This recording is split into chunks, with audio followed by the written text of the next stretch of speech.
So we have an exciting well, I don't know about exciting, but I think it's a topic that a lot of people they come to us for sort of in the preliminary stages. It's sort of their first sort of question they have. I'm in this position. What do I do? And I think judging by the amount of people we have tuned in today, I think it'll be a good discussion. Yeah, 99% of the people want to do it amicably if they can. Nobody wants a fight unless they feel they want to exact some retribution for some infidelity or something gone wrong in the relationship. Yeah. Family court can't do that.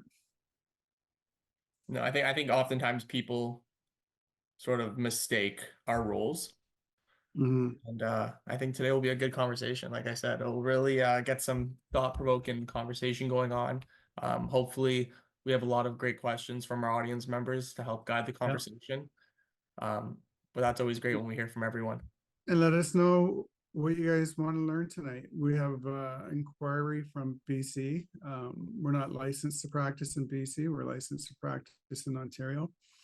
But a lot of the themes that you're going to hear and the stories that you're going to hear tonight will be equally applicable, in my view, to what families go through throughout the country. The factors that cause high conflict are human nature based, not rule based and based on your province or territory. So I think there's a little bit here for everybody. Wouldn't you say, Steph? Oh, absolutely. And I often say to clients, and I'm sure it'll come up more throughout today, but family law is such an emotionally driven area of law, right? Yeah. In addition to legal strategies and the rules, family law rules, the legislation, a lot of our day-to-day practice is managing expectations and having the hard conversations with clients about, I understand you're upset. I understand you want to take your spouse for everything but the kitchen sink, but there's a lot to be mindful of, and how your clients' emotions and how the other side's emotions can impact proceedings. So Yeah. And even the lawyers start emoting their client's behavior. There is a follow-up question that came in what I was speaking about, if there's infidelity or something that went wrong in the relationship, oftentimes the family court may not be equipped if you're seeking retribution. A lot of clients come and say, oh, I get more, right? He or she cheated on me, so I get the house. Or they feel like there's some kind of set off that we do. And we'll talk about that over the next hour or so, and we'll get into it. But what I was raising are the drivers of high conflict family separations, and a lot of these drivers are universal, and we're going to talk about it. And Joseph hit the nail on the head. Like, we're dealing with emotion and upset people. Shanza, we haven't heard from you. Is your mic working over there? How's it going? Down in the fourth quadrant of our screen. It's definitely working. I think I have some very important topics today to talk about, and I am ready to lecture everyone who's attending today on communication. So stay tuned. Stay tuned. It's coming. Sounds like a teaser. Just the boss. Anyways, I think this is a good segue to welcome everyone, all of our viewers, to this week's show.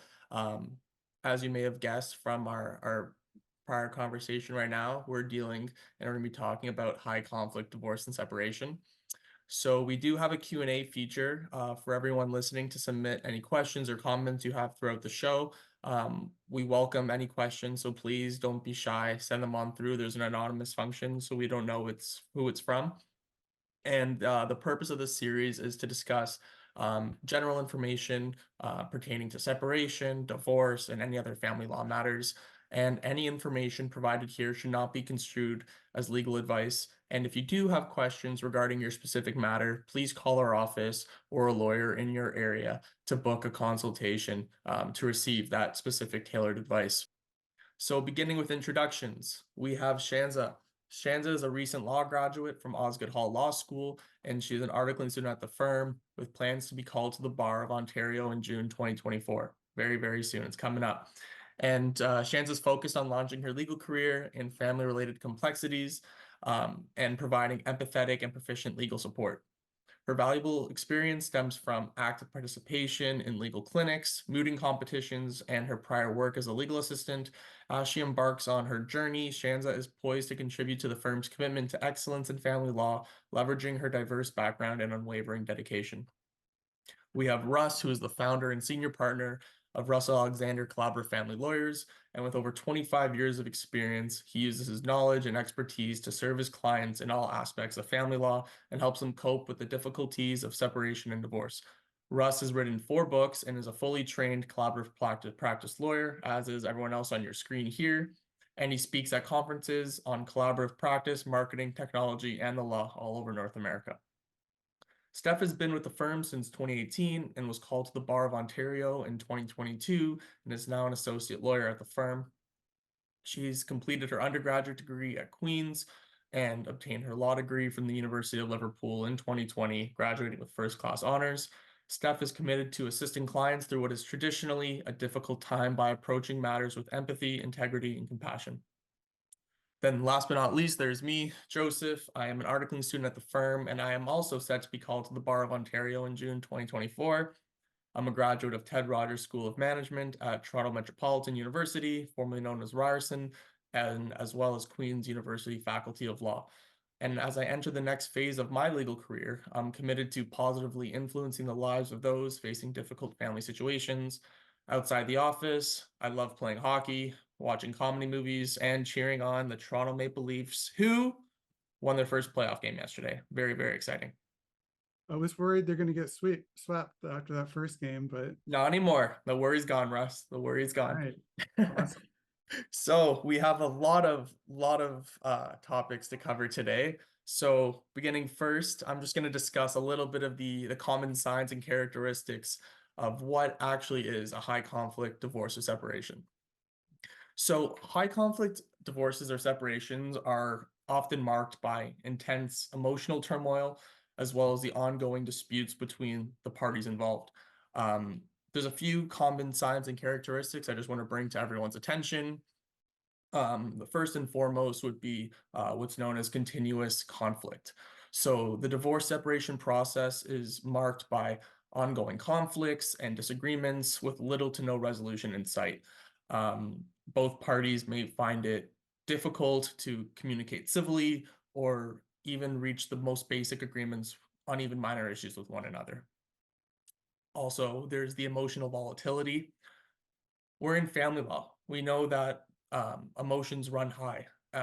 There may be frequent outbursts of anger, frustration, or even resentment from one or both parties to one another. This can make negotiations and discussions extremely challenging. So that would also encompass the sort of the high conflict aspect. With that, there's also the lack of cooperation. If there is a significant lack of cooperation between the parties, that thereby making it difficult to reach compromises or work together for the benefit of themselves, or even if there's children involved, that would also be a characteristic. The idea of manipulation and control. Sometimes one or both parties may attempt to manipulate or control the situation using tactics that we often see, gaslighting, withholding information, or attempting to turn children against the other parent, which is also known as alienation, which is actually our topic for next week. Also, the involvement of children. So sometimes children may become caught in the middle of the conflict between the parents, experiencing emotional distress or being used as pawns in an attempt to hurt or control the other parent. Also sort of falls under the umbrella of alienation, which we'll be talking about next week as well. The escalation of conflict. So instead of the parties resolving their issues, conflicts tend to escalate over time, thereby leading to further strain on relationships and resources. The inability, I should say, to move forward. So once you've retained a lawyer and you're going through the process, and despite that legal process sort of progressing, the emotional and the relational aspects of the divorce or the separation remain stagnant, with little to no progress towards any healing or closure. This idea of parallel parenting, we spoke about it last week for those who tuned in. In cases involving children, parallel parenting, which is where each parent disengages from the other, may be necessary due to the inability to co-parent effectively. So oftentimes we want parents to work together in high conflict situations. Obviously, this is sometimes not the case, and then parallel parenting emerges, which is not always in the best interest of the children. And then finally, the impact on one's well-being. So this high level of conflict can take a toll on both the mental and emotional well-being of all parties involved. This leads to stress, anxiety, depression, and other health issues. So I would say everything I've sort of talked about are pretty much the most common, at least what we see, common signs and characteristics of high conflict divorce and separation. Yeah, I was thinking about this when I saw it on our agenda. There's often, we'll give you our lawyer's perspective of what we're thinking on the other side of the desk. I know clients are nervous and anxious, and going through a tough spot. But I want to just sort of get, pull the curtain back and let you know what we're thinking. So we're looking for red flags. And not that it's necessarily a bad thing, but we want to understand the nature of the conflict. So what we're talking about tonight is high conflict divorce. So poor manners, right? Either from the client and I'll know before I even meet with the client, my intake team will say they might have been rude or belligerent or using foul language. That could be a sign, or maybe the other spouse has poor manners or an inability to communicate. Unreasonable expectations, right? They come in guns a-blazing and don't even want to listen to my advice and strategy. Potentially high conflict, right? Multiple previous lawyers. So if we get a client in our office, they've been through 3-4 lawyers already. We have a sense that this could be there could be very valid reason for changing lawyers, and it happens all the time. I'm just saying this might be a flag that you're involved in or you're part of a high conflict divorce. Outstanding cost orders. Costs are a tool judges use to require one party to pay the other party a sum of money towards legal fees because they have probably acted improperly in some fashion. They delayed the process. They weren't prepared. They're not complying with court orders. Usually when there's a standing cost orders, the litigation is approaching high conflict. The findings of contempt. Automatic red flag. If somebody's not complying with court orders, you're in the middle of a high conflict case. Judges usually don't want to hit the contempt button unless they have to. They usually give parties every break possible before they make that finding. But certain consequences will flow from it. And as a lawyer, we're just trying to prepare for the case that's coming into our office. Real quickly, narcissistic personality traits. Lots of successful people are narcissists. Lots of narcissists don't know they're narcissists. We have clients who will spend anything to prove their spouse is a narcissist, thinking, okay, this is the silver bullet. The judge is going to see I'm right. Rarely does it affect the outcome of the case. Both parents should have a good relationship with the children. It's not going to affect the outcome of property division.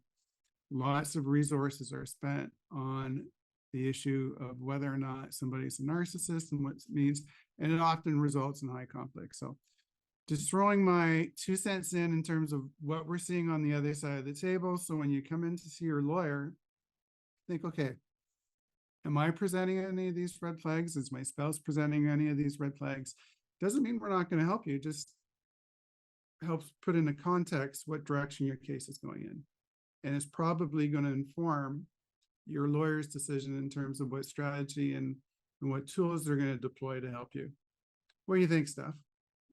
Are you seeing this in your practice? You've been at it. You're a hired gun now, so to speak, right?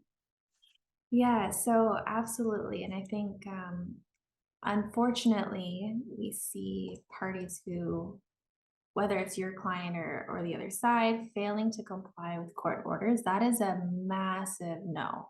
Like it's never recommended to not follow a court order. They're orders for a reason. You are being ordered, you are being required to do something. That's definitely one of the biggest red flags that It's not a suggestion. it's absolutely not a suggestion. That's So, right. and I think you really hit an important point there too, is, you know, spending a lot of time, money, legal resources to try to, you know, prove your ex-partner, your ex-spouse is a narcissist, or, you know, uh, cheated on you, or things like that. We'll talk a bit more about it as today goes on, but you really want to weigh the cost benefit analysis and focus on your legal strategy rather than the emotional components that can sometimes drive a family law proceeding. Yeah, I agree. Great, Yeah. great insight stuff. For sure. Thank you. So we've discussed sort of, you know, the common signs and characteristics, excuse me, of what sort of makes up this high conflict divorce or separation, or even the family law matter in and of itself. But Shanza, what strategies can be implemented to sort of safeguard both the mental and emotional well-being of both spouses? Yeah, so Joe, you and Steph and Russ, you all kind of went into, what high conflict divorces look like, right? In terms of disagreements, dispute, conflict, control, narcissism, gaslighting, all of this makes the process emotionally draining and mentally taxing for both parties. So it's very crucial that you prioritize self-care and coping strategies, because sometimes it can be a long road, it can be a long process. So some of the emotional challenges you could be dealing with could be anger and resentment. There can be feelings of anger towards your ex-spouse. They can be constant throughout the divorce. There's difficult conversations ongoing. And if they're being high conflict, then that makes it even more frustrating. There's grief and loss. Divorce often represents a loss for people. End of marriage can trigger feelings of grief, sadness, longing, loneliness. There's fear and anxiety, the uncertainty of the future, especially if you have children. It can lead to anxiety and fear about how the divorce is going to impact your life and the life of your kids and your loved ones. So there's a lot of frustration and helplessness. Dealing with a high conflict ex-spouse can be very frustrating, and it can leave you feeling helpless in some situations. Overall, with all these emotions, divorce can be very emotional, which is why taking care of your emotional well-being is a necessity. For help, you can seek professional support. Don't hesitate to reach out to a therapist, a counselor, or a support group. They can provide a safe space to express your feelings and, develop some coping strategies. It's very important that you set boundaries. Establish very clear boundaries with your ex-spouse to minimize conflict. Limit communication to essential matters. Don't engage in a war of, you said this, I'm going to say this. Use neutral methods like emails so you can minimize heated exchanges. Um, on a personal level, practice mindfulness. Mindfulness and mediation techniques can really help you stay grounded and reduce stress. Regular mindfulness exercises can improve emotional regulation. And then physical well-being. Prioritize your physical health by eating well, exercise regularly, get enough sleep. A healthy body can cope a lot better with emotional challenges. Lean on your support network. Talk to your friends, your family. They're there for you, and they can definitely provide you a helping hand and emotional support as you navigate through your divorce. Focus on the children. Redirect your energy towards the well-being of your children. I think being a stable and supportive parent can really help you feel more in control and lessen the emotional distress. And get help, like work with an experienced family lawyer who understands the the complexities of high conflict divorce. I know, Russ, you were just speaking about it. Like, if you have a good lawyer on your end, they can really provide you with support and give you very valuable legal guidance, and they can help minimize any additional stress that you could get if you're on your own, or if you don't have a good lawyer who's a good fit for you. Self-care is not a sign of weakness. I think it's a demonstration of strength. So always prioritize your emotional well-being, and it will allow you to approach your divorce with resilience and clarity. Oh, Russ, you're muted. I am. Great tips. You know, if it's starting to really heat up, I tell clients, let your lawyer be the buffer, right? Just indicate to your spouse the communication is going to occur through the lawyers only, unless it's specific child-related information that needs to be exchanged. And that serves as a big peace of mind, saying, okay, I'm not going to deal with this. My lawyer's got it. I'm walking away from it, and just try not to let it hang over your head. And I find clients like that. We've got lots of great comments coming in. We've got comment about lawyers writing inflammatory letters, and some lawyers write the letters for the clients, right? And you can usually see that when it comes in, whether it's substantive, dealing with a procedural issue, or somebody just venting. Judges don't like it. It also, they show up in affidavits for motions, and I think judges are very their view lawyers' letters is very self-serving most of the time. They're not evidence before that the court can act on. Property division, there's a question about that. That's going to be a subject for another program. And another one talking about is concerning here a number of lawyers who influence the outcome of the case. Well, we touched upon that briefly. We're going to talk about it more tonight. Just, you know, the lawyers that emote their clients' behavior and not providing that objective advice, which is so essential, especially in this area of law. But great comments. Keep them coming in. Thank you so much. Yeah, I think it's like, I know the question, we do also have a question that pertains to the number of lawyers a client's sort of retained, and how that may or may not be a cause for concern. Russ, you spoke about it in your previous question briefly, but I think just you guys can all jump in. Please feel free to correct me if I'm wrong, but more often than not, while it's not necessarily determinative that a client does pose a red flag due to the numbers of lawyers him or her has retained, it oftentimes is a red flag in the sense that the fact that a client is going through numerous counsel on the same file is not always indicative of the lawyer necessarily, but through the client's actions. So while, yes, that doesn't always necessarily mean that the client is him or herself a red flag, more oftentimes than not, that does seem to be the case. Steph, And do you notice that as well, or? yes, and no. So everyone has the right to legal representation, whether you've gone through lawyers, you're reaching out for the first time. And Russ did mention this as well. It doesn't mean a lawyer shouldn't help you or we won't help you. It's just something that we can see, you know, come across our office, come across our desk.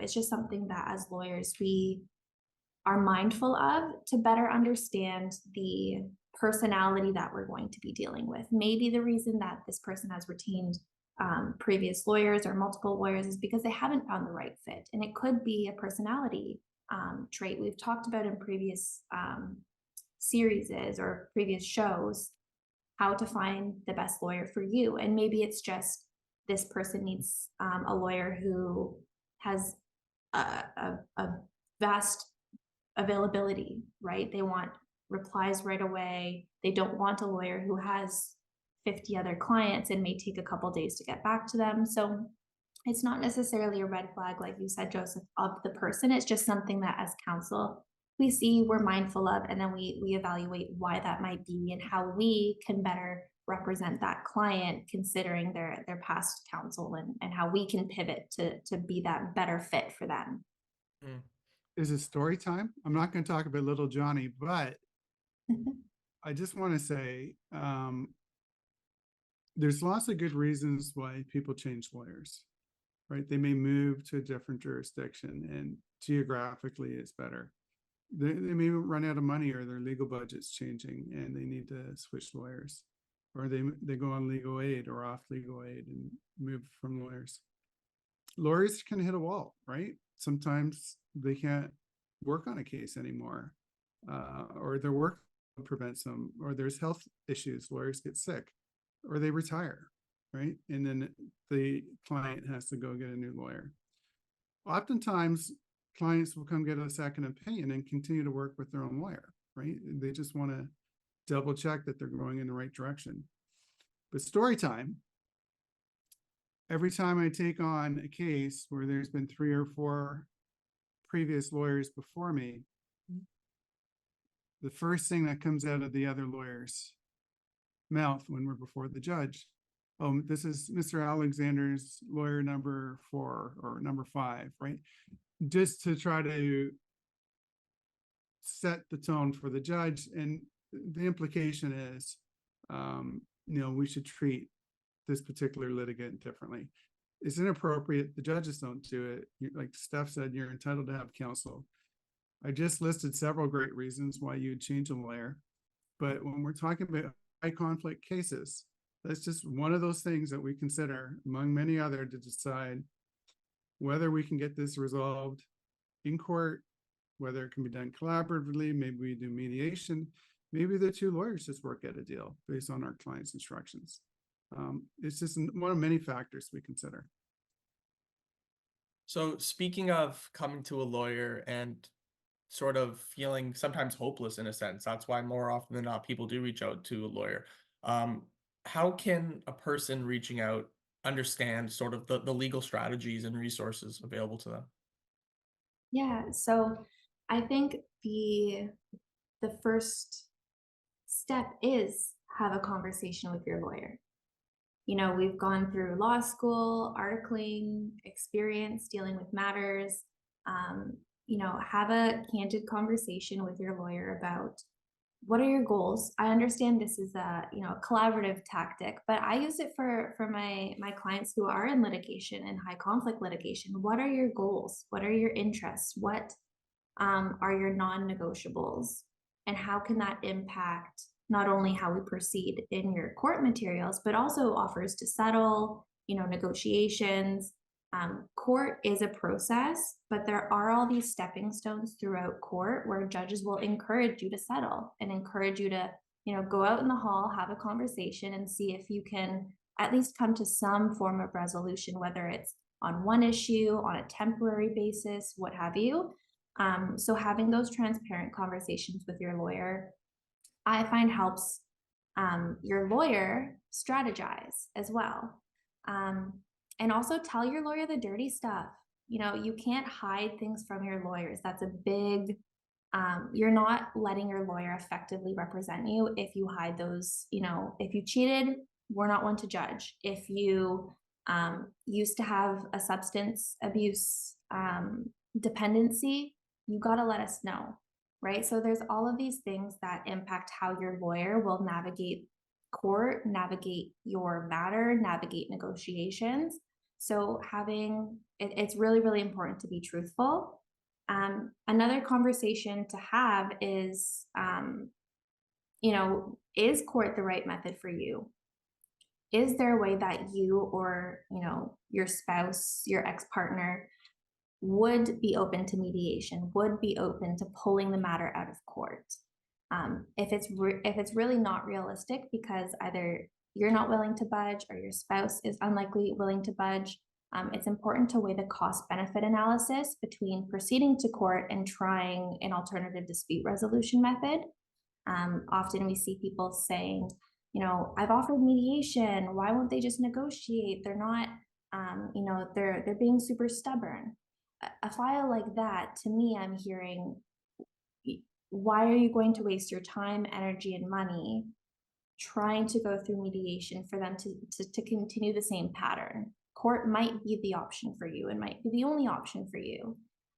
But it's important to really have those open and honest conversations and, self-reflect as to where can my matter realistically go, and how can I realistically get to the outcome that either you hope for or that's best for your kids, what's best for just the process all around. So those are conversations we really, really urge you to have, not only with your lawyer, but with yourself as well. No, Yeah, it's go ahead, Russ. Sorry. that whole wolf in sheep's clothing, right? Does this person really want to mediate, or they want to delay and crank up expense? That's a tough call, right?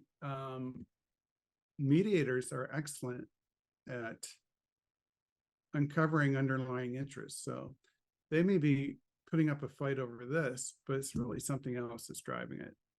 And if you can go to mediation, maybe settle half your issues, or 60% of the case, sign off on it, take the balance to court. So there could be some efficiencies there for sure. You said something really important though, Steph. You always do, but telling your lawyer your secrets, your dirty laundry, we can help you through the process, right? So if you committed domestic assault on your spouse and you tell us about it, we can get ahead of it. We can put it in your pleadings, subject to any comments your criminal lawyer may have regarding outstanding charges. And we can get you into a John Howard's program called PARS to teach you how to be more appropriate with your spouse and give you coping mechanisms. So if there's a parenting issue and the other side jumps up and says there's issues of domestic violence and the court's required to consider this, we can present a plan indicating we're working on it. We've got counselors, we have professionals helping us, and develop a parenting plan that's going to work, and tell the court we've already built this into our plan ahead of time, as opposed to finding out about it on day 2 of a trial or in the afternoon of motions court. We don't have any material before the court to say what we've done, and there's nothing for the judge to hang his or her hat on if we're seeking some relief. So really good tip, Steph. And also too, like I've seen this as well. You don't want to blindside the person who's your advocate, right? That can only just harm you down the line. So withholding something that even you may not think it's important, it may be important for us to know. So it can only harm you down the road if you don't speak up and convey that information. Russ did bring up a really good point though. He spoke about parenting, and more often than not, in these high conflict separations or divorce, oftentimes there are children involved. Um, and a lot of clients come to us as part of the many questions they do have. But one of them is asking about strategies that exist for effectively managing co-parenting. So co-parenting and family law and managing co-parenting requires a few things. It requires effective communication, cooperation, and truly a focus on the best interests of the children that are involved. Going back to the communication aspect, having that clear communication is really, really important. Being able to maintain open, respectful communication with your co-parent is key. And I know that sometimes is difficult to be able to clearly communicate about schedules, events, and any other issues related to the children. But we do have the use of technology for that. Being able to utilize co-parenting apps or online tools to facilitate that communication and organization is of great benefit. These tools often actually include features such as a shared calendar, messaging platforms, and expense tracking. The messaging platform component is actually really important because it records all the conversations that go between parents.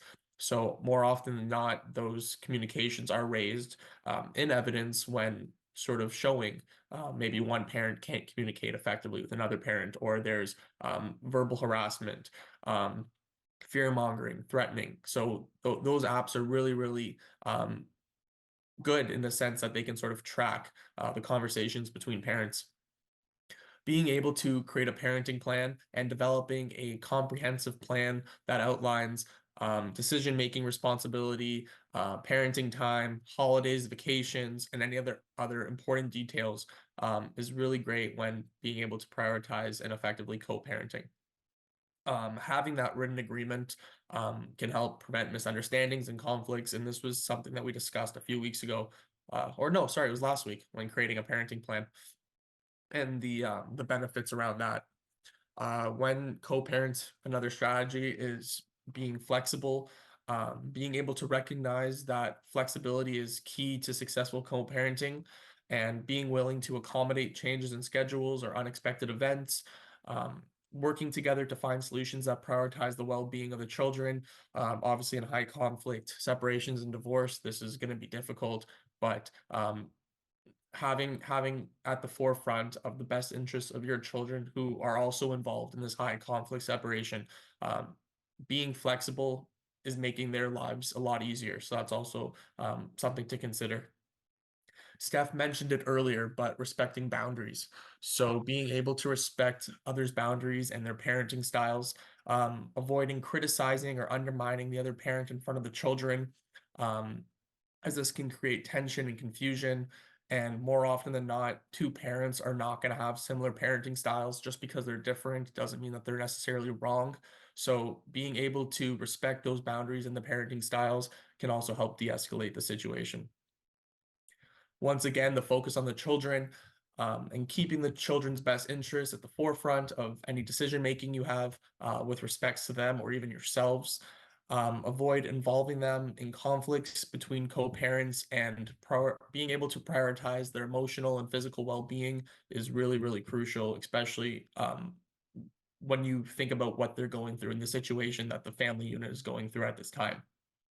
The idea of consistency, so maintaining consistency in routines and rules across both households. Usually if the parties are going through a separation, they may not be in the same household anymore, so being able to maintain that consistency across both households as much as possible is key.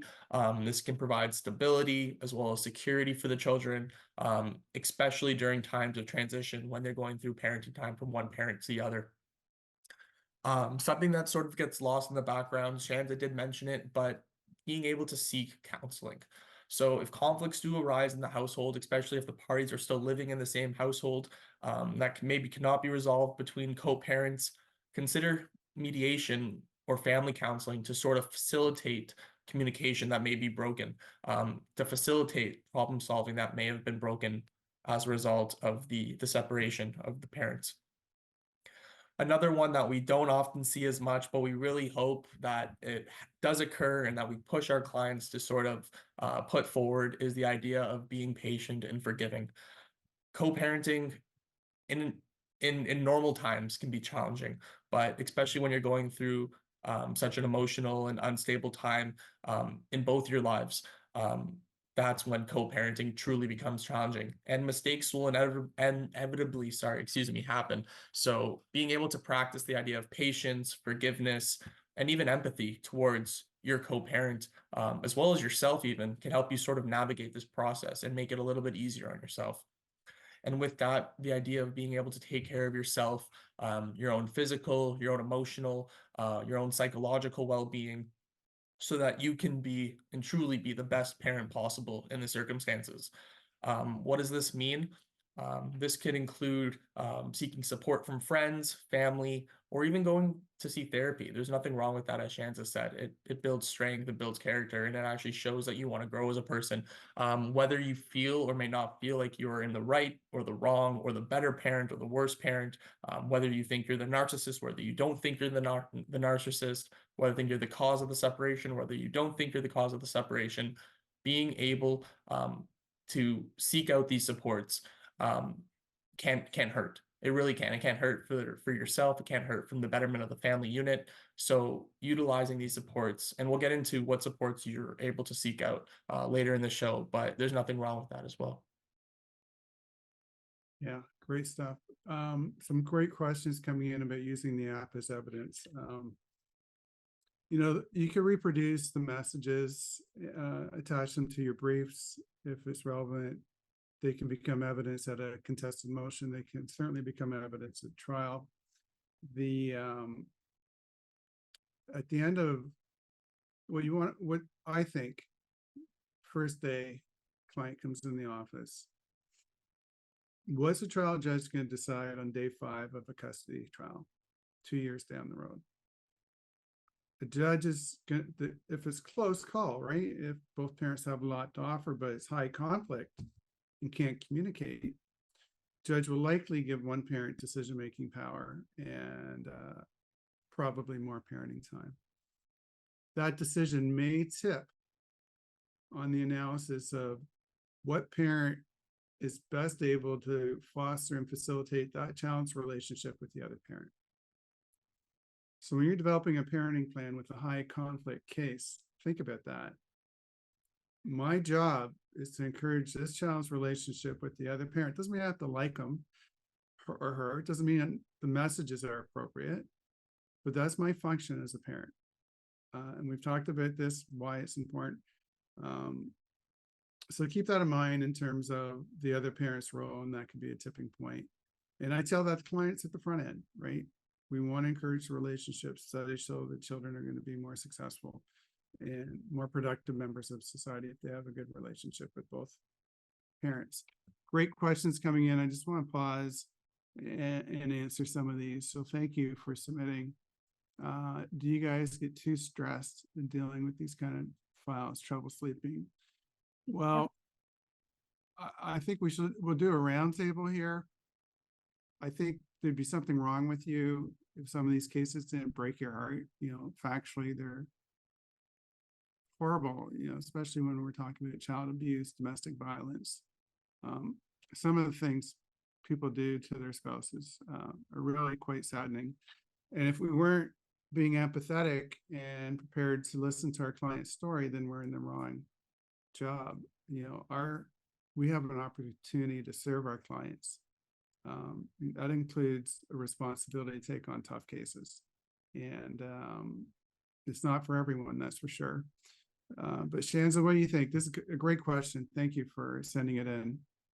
No, for sure, as you are 100% right. You can't help but feel for some people. I think especially kids, I think that's the part I struggle the most with.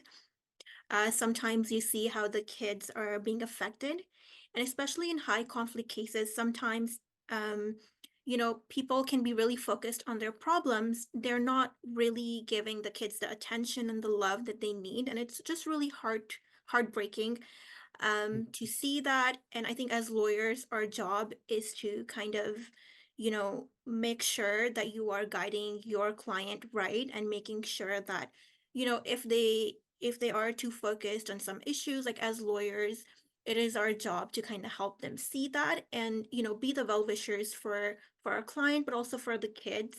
I didn't realize how emotionally taxing this can be until I joined family law. But at the end of the day, I think even though you do struggle like some days, but it does feel great knowing that you are helping people, and they're helping families, you're helping kids. And yeah. Joseph, you want to take a crack at this one? Yeah, sure. I mean, you know, echoing both what you and Shanza said, you know, there's often times where we may be representing the person committing the domestic violence in the household, right? Is that difficult? Yes, but does that mean we're not going to do our jobs to the best of our abilities and not be the best advocate we can be? It's not. No, it's not the case. We're always going to strive. And I guess that's our role as a lawyer, is really to promote advocacy, and just because someone's, you know, committed an act that is not, you know, deemed by society as, you know, as good as, or and we know even morally it wasn't a good act, that doesn't necessarily mean that they're not entitled to fair and, you know, the best possible defense and advocacy they can possibly receive. So I think it's sort of the teeter-totter, right? You're not always going to be on the right side. What do you define as right? That's for a judge to sort of agree on. But I think as advocates, regardless, whether you're on side A or side B, you're always trying to do the best you can for your clients. And what I've sort of come to the realization is that at the end of the day, as long as you know you're doing the best possible work for your client, sometimes, you know, the result may not be what you want, but at least you know that you're truly putting your client's interests and defending your client to the best of your capabilities. Steph, thoughts? Yeah, so my fellow colleagues on the screen know I've had a really hard case lately. It's an abduction case. It's tough. And the process going through representing somebody who is trying to get their children back who've been wrongfully removed from the province. It's frustrating, it's emotional. Prior to going to an urgent motion, I mean, luckily we were successful, but just the entire process of drafting, having long conversations with my client, really letting them speak their piece, their emotion. It's hard, especially the night before we were to appear before the judge. Like, it's hard to sleep. You just, think of all the things that you want to say. You don't want to gloss over everything. A lot of emotion from my client. I felt I wanted to take that on my shoulders to sort of alleviate their frustration, their pain. So it can be very, very taxing on us as counsel, especially when you do have a good solicitor-client relationship. You do really feel for them. You do really want them to succeed. It can be difficult, but on the same side, when we did get that order and I was successful and we got exactly what we were seeking, you also feel that joy and you feel that relief and you feel the positive feelings that come on the other side. It's a very, very challenging area of law to practice in, but the benefits and seeing, the joys of when the resolution comes, it makes it worth it for sure. Yeah, you're part of justice being done that day, right? And what a great way. If you're a lawyer watching or listening to this, mental health is becoming more normalized in terms of our profession, in terms of talking about it. I'm going to tell you right now, you're going to have bad days at work. There are resources available to you. You can talk to your colleagues and give one of us a call. The tip about self-care is super important. Lots of us like nature. We have pets, dogs, stress relief every time you see your dog. But I always think of that John Lennon song, nobody told me there'd be days like this, right? You're going to have those days, and that's just a normal part of the practice. And lean on your colleagues, lean on your resources. The Law Society has lots of resources available and mentorship programs as well. Great discussion, though. Thanks, everybody, for your input. Ross, we do have one question. I think it's I think it is a good question because oftentimes we have clients coming in and it sort of seems that, who are you representing, right? So the question is, as a lawyer, do you always work in the best interests of the child? Because that's what we've been speaking about, for weeks on end, is always the best interest of the child. Or do you focus on what's best for your client? So how would you answer that? The best interest of a child is kind of an interesting analysis. Sometimes, clients would like you working on the best interest of the family unit, which may not be consistent with the best interest of the child. This is kind of a strange concept, but the best interest of the child is a test set out by the Children's Law Reform Act, and the Divorce Act has similar language. There's 8 or 10 factors. Not everybody would agree. A lot of discretion built into that. Which factor a court should be considered, and that that's really where the judges are in their keep, exercising their discretion. That's going to be consistent with the best interest of the child. They're not necessarily inconsistent, right? The best interest of the child may also be in the best interest of your client. And I'll give you an example that may seem kind of strange, but you're representing an abuser of domestic violence may have a great relationship with his children, never been violent with his children, and the children have a great relationship with him or her. Best interest of that particular child maybe to continue the relationship with that parent with appropriate safeguards for the other spouse. So it seems like there's an inconsistency there, but what is paramount is the children first. And that's the analysis you have to go through. As an advocate, your job is to try to understand and try to help your client come up with a parenting plan that's consistent with the best interests. Give your client the resources, whether it's these communication tools or it could be counseling. It could be the PARS program presented by John Howard Society to help him or her succeed in accomplishing the best interests of the children. So I don't think they're necessarily inconsistent, but that's how I'd approach it. Kind of a roundabout answer. I don't know if I hit the nail on the head, Joseph, or not. Steph, No, I think that's fair. I think that you know, when a client comes to us, our duty is to the client. I want to make sure that's like clear for everyone listening. Our duty is to the client. It's not to the other spouse. It's to the person who's retained us. And oftentimes you want to promote what they want, their wishes are, right? But the fact of the matter is if their wishes are not in the best interest of the child, even if you were to promote that to the judge, that doesn't necessarily mean that they're going to sort of win what they want. So being able to, if your client is willing to, you know, to put the best interest of the children first in their relationship, and those are their wishes, then that's an easy way for us to advocate, because then what they want isn't sort of in line with what the client want. Oh, sorry, with the children, the best interest of the children are. But if those two are at odds, we can still advocate for our client, but that doesn't necessarily mean that you're going to get the results that you want. So that's sort of the key point there. yeah, our function is advocates. We're not the judge determining best interests. It's the judge's job, right? You want two effective advocates for both parents to give the judge the best information, the best arguments, the best case law, the most relevant cases, so he or she can make an informed decision. But Steph, I know you want to jump in on this one. Yeah, so I think both of you hit on. So our role as counsel is to provide our advice, our recommendations, and to let our clients know what the law says, what the legal tests are, and how can we put forward the best possible position to sort of advance their matter forward to get the results they're desiring. But we don't make the decisions for you, right? At the end of the day, we get instructions from the client.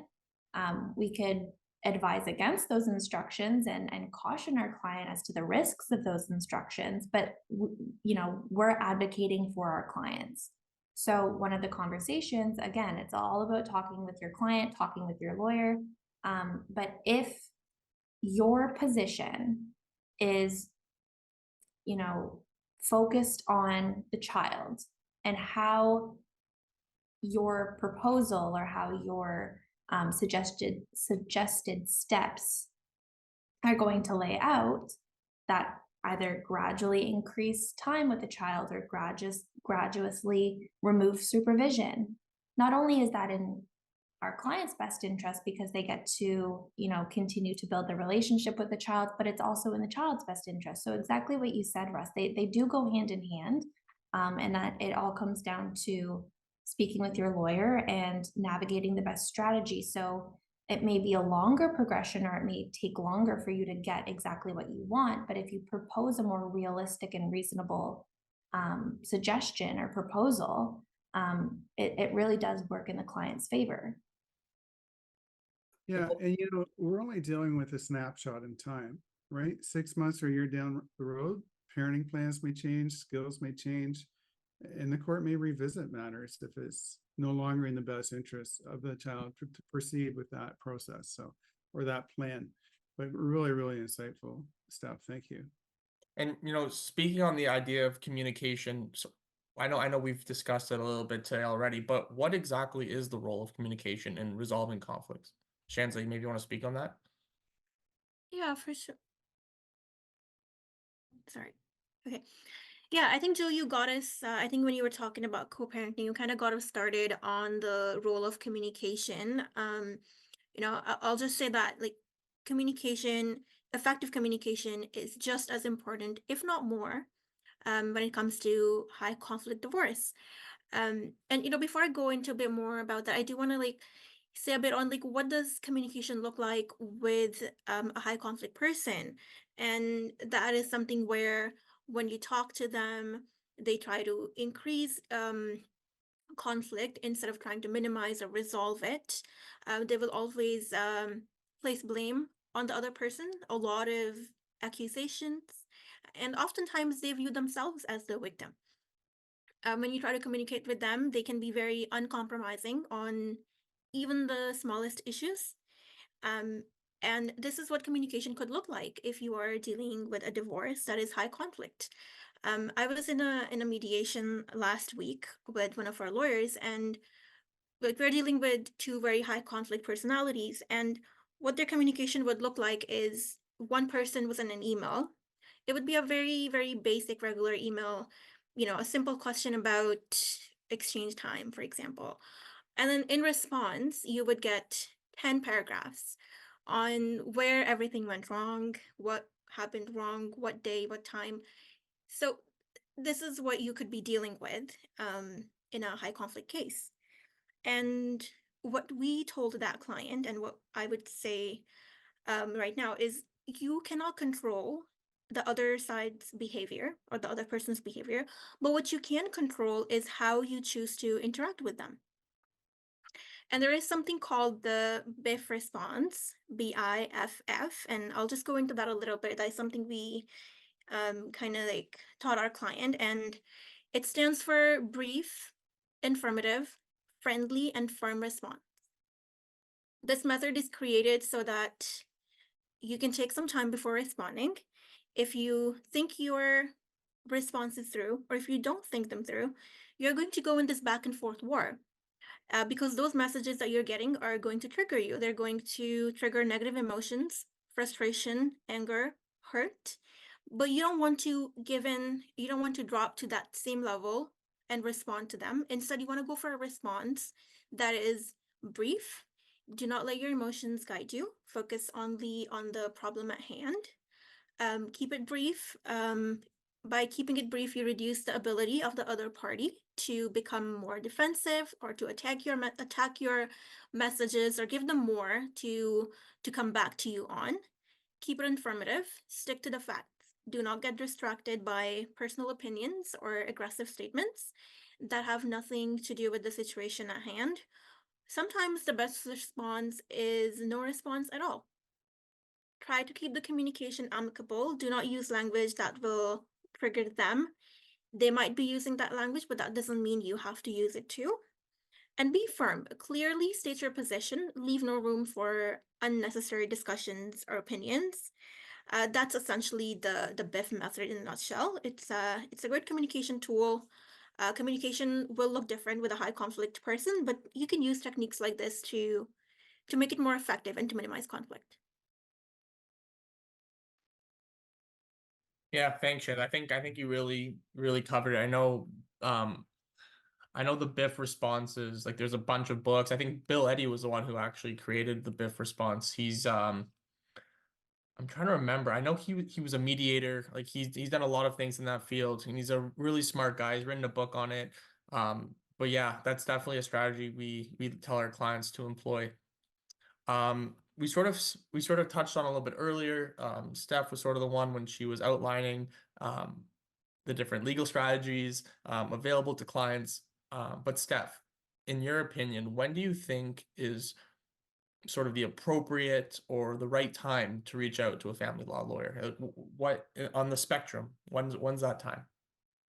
Yeah, I think it will look different for everybody. The sooner that you do reach out to a lawyer, the sooner you have them in your corner to whether that's strategize how to inform your spouse you want to separate. If you've just been served with an application, I say right away, because there are timelines, there's deadlines that lawyers are aware of that, people who've never gone through the court process might not understand. So I think it's always better or safer to reach out as soon as you possibly can, or even if you're starting to think about it, start having initial consultations. Maybe that will provide you with a better understanding if you're early or if you're right in the thick of it, so it's a good time to retain. Another thing I would touch on is when is the right time to maybe consider switching lawyers. I know we've had a couple comments and questions about that. And I think it's when you feel like the solicitor-client relationship is no longer working, not necessarily because you're not being represented. Maybe there's burnout. Maybe, like Russ said, your lawyer is going on mat leave or retiring, or maybe it's just you've been at this for 2 years. Maybe a change of counsel could shake things up and change the dynamic. And maybe you were of the mindset to be a little bit more not friendly, but more amicable, more mediation, negotiation focused. And now your lawyer is a great person, great ray of sunshine. You get along great, but you really need a shark in your corner. So maybe that's a good time to switch, to think about switching lawyers.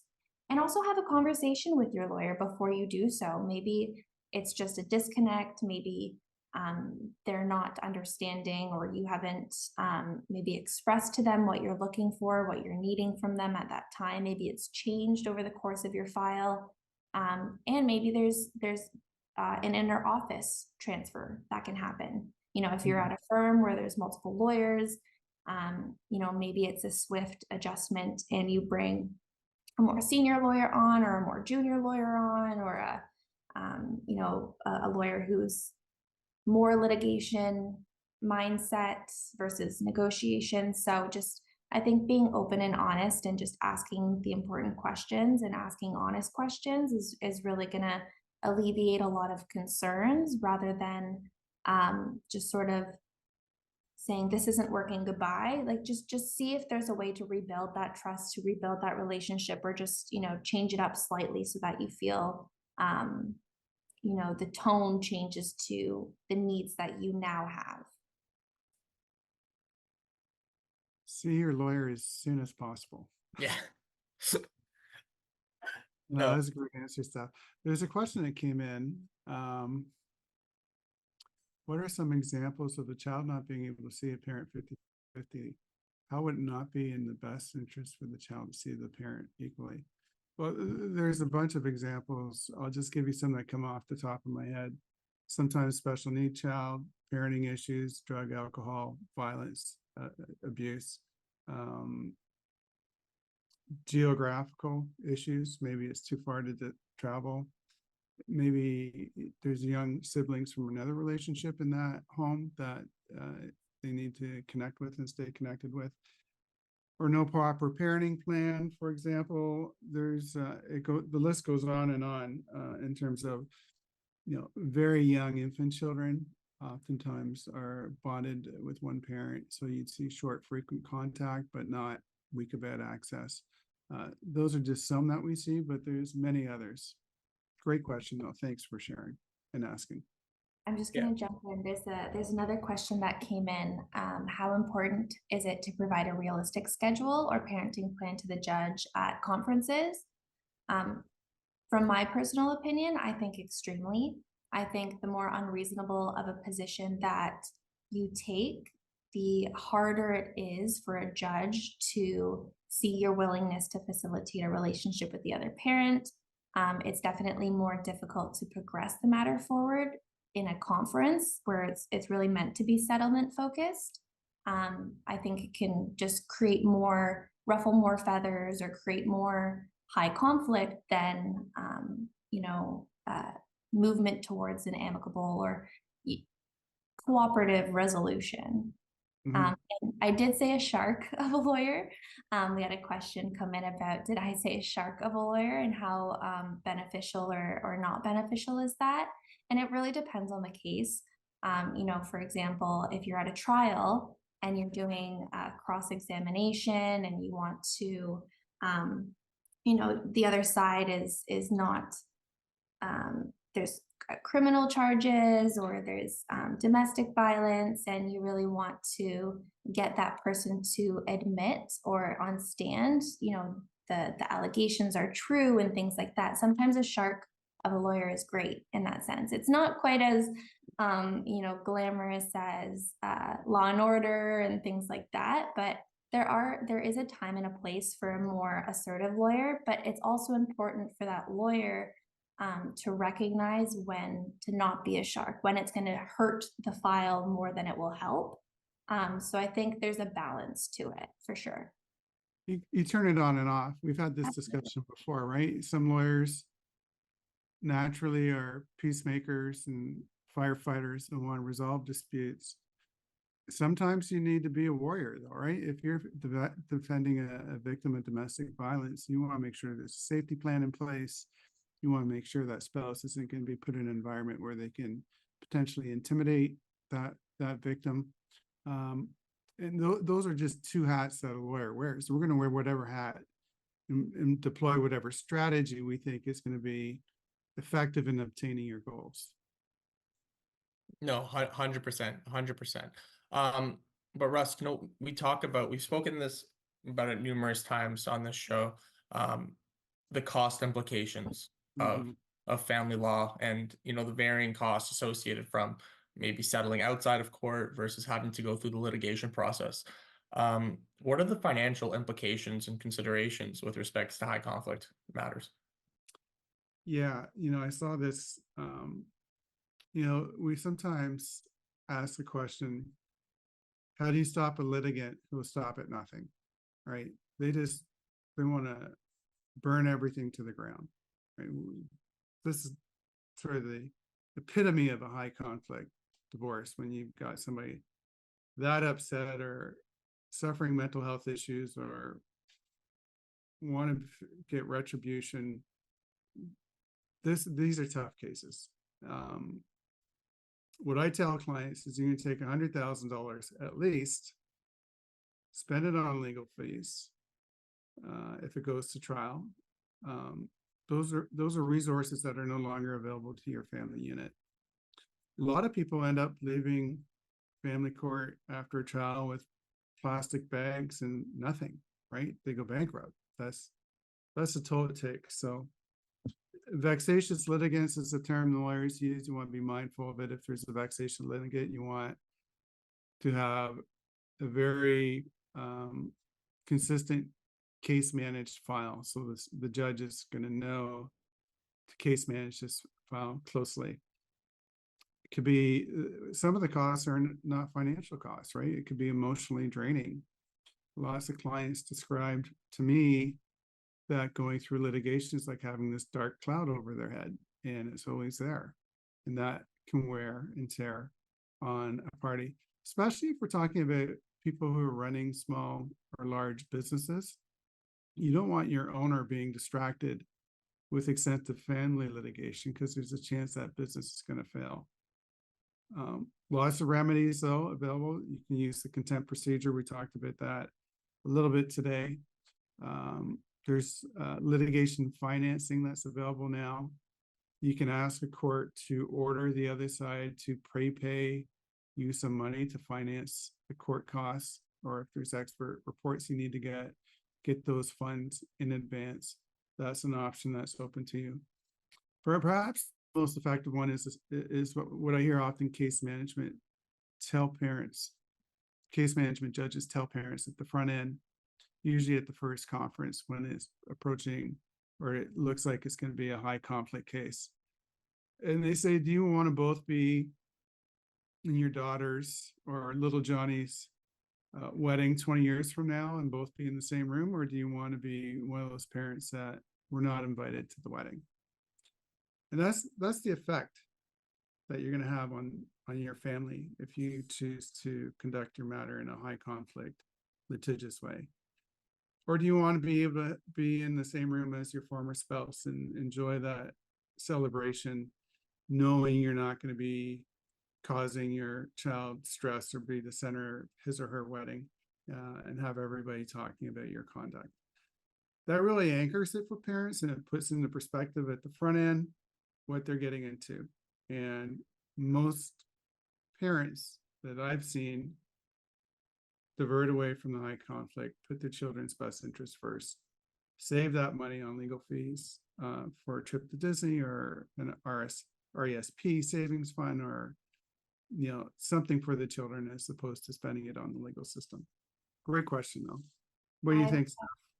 Yeah, I've actually had a judge. So it was it on the surface based on the pleadings. So that means, you know, the initial court application and the answer. So those are the documents to start a court matter.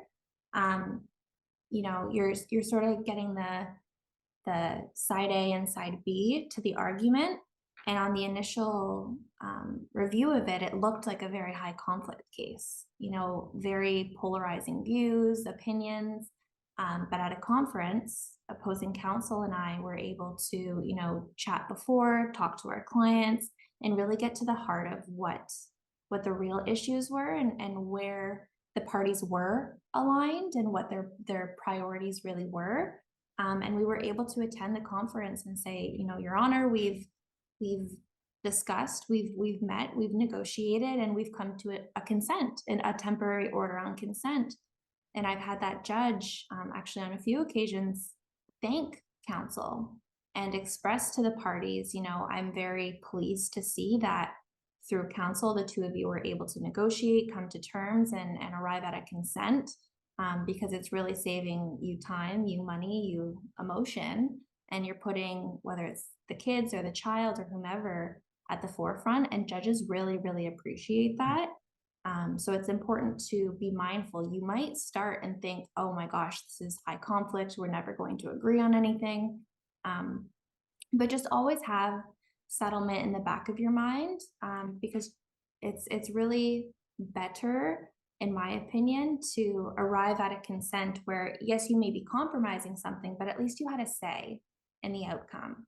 If you're going to dig your heels in, you're going to go all the way to trial, you're going to spend a lot of money for a stranger, a judge, to decide your life for you. So just something to bear in mind as you go through. If you're in the court proceedings, just keep that in the back.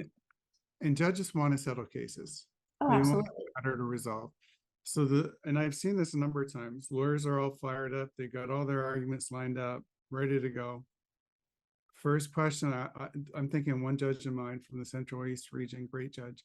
First question they ask, for example, Mr. Alexander, how are we going to settle this case today?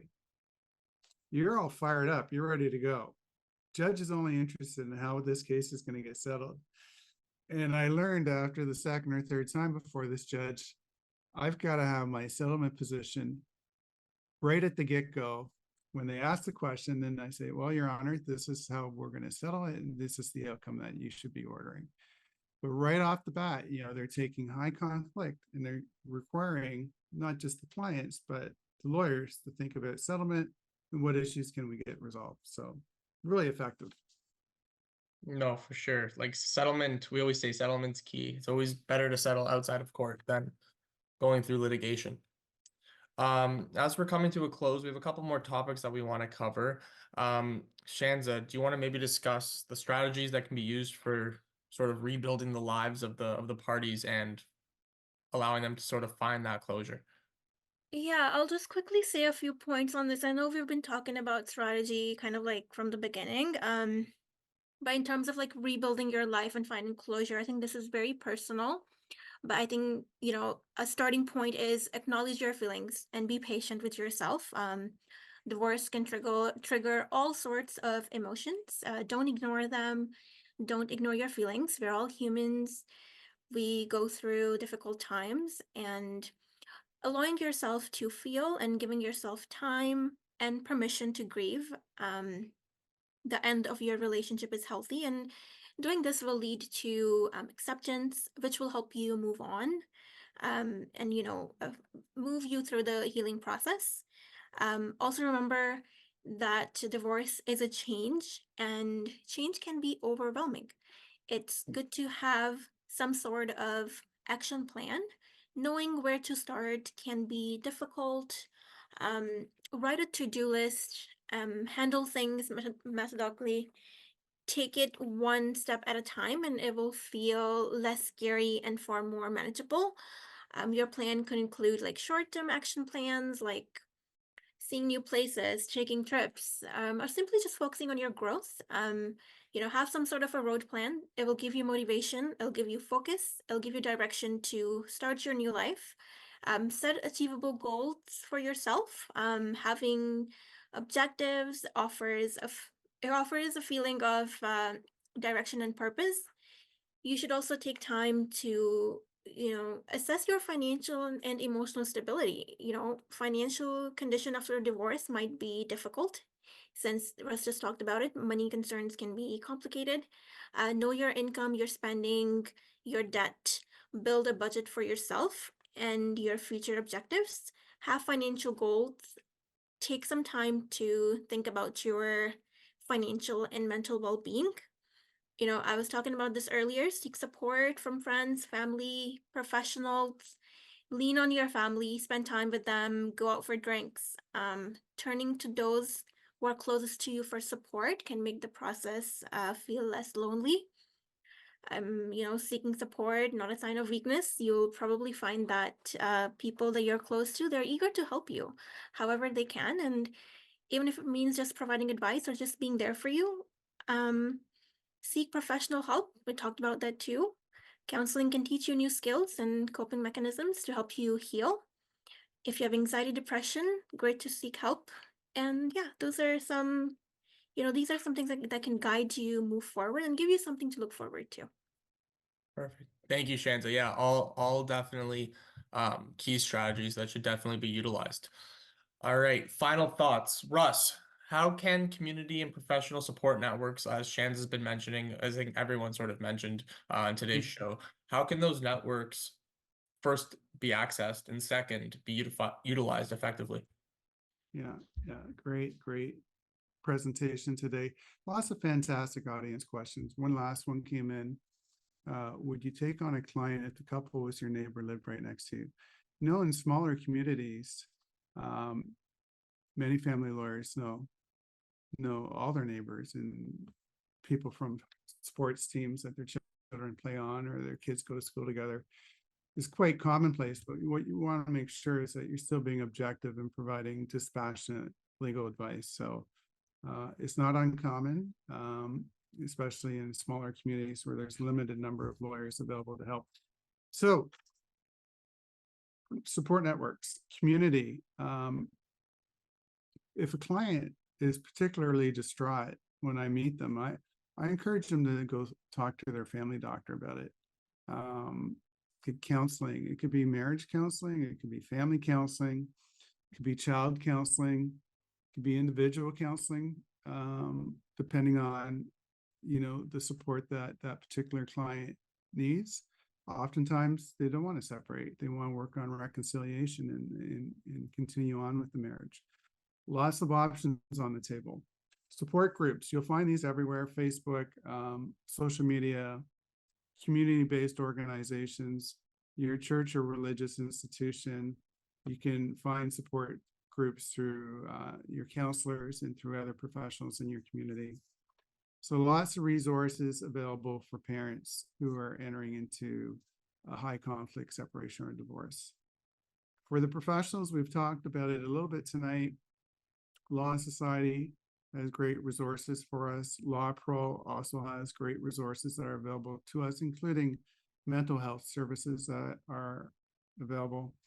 Oftentimes, your benefits provider will provide for counseling services as well. The probably one of the great traditions of our profession, we talk about this a lot, is mentorship and reaching out to colleagues. We're fortunate at my firm, we have a fairly large group of lawyers, and we can use each other as sounding boards, and we often meet weekly to discuss things that are coming up and that we need help with, or we'll ask for somebody to help us out on a particular file or even take it over. If you don't work in that kind of environment, you can get mentorship through the Law Society. They'll hook you up with a mentor, or just call a senior practitioner in your community. They're going to help, and they're going to give you some coaching because they've done the same when they were starting off or when they were having issues. We'll get tough cases that don't have a solution, right? It's a gray area. And we talk to colleagues, especially senior ones, and say, how would you handle this one? This is my strategy. Am I on the right course? Is there a blind spot I'm missing? So rely on those mentorships in terms of support, in terms of using your network to get through high conflict cases effectively. Well said. That's pretty much the whole thing is really relying on those networks and those community services. So more often than not, they're available to you, they're free of charge, and they can really make a difference in your life and going through this matter. Thank you everyone for joining us today. Speaking for everyone, thank you all again so much for joining. We love presenting in front of you guys. We appreciate all your questions that you have for us throughout the show. I know we all enjoy this, and we look forward to seeing you next week. Great work, Stephanie, Shanza, Joseph. Fantastic. Everybody, thank you for joining us. Have a great night. And if you haven't registered for next week, it's we're talking about parental alienation, and we're actually going to have a special guest. So stay tuned and make sure to register. Yeah, for Another sure. teaser. I love it. Don't want to miss that one. Have a good night, everyone. Take care.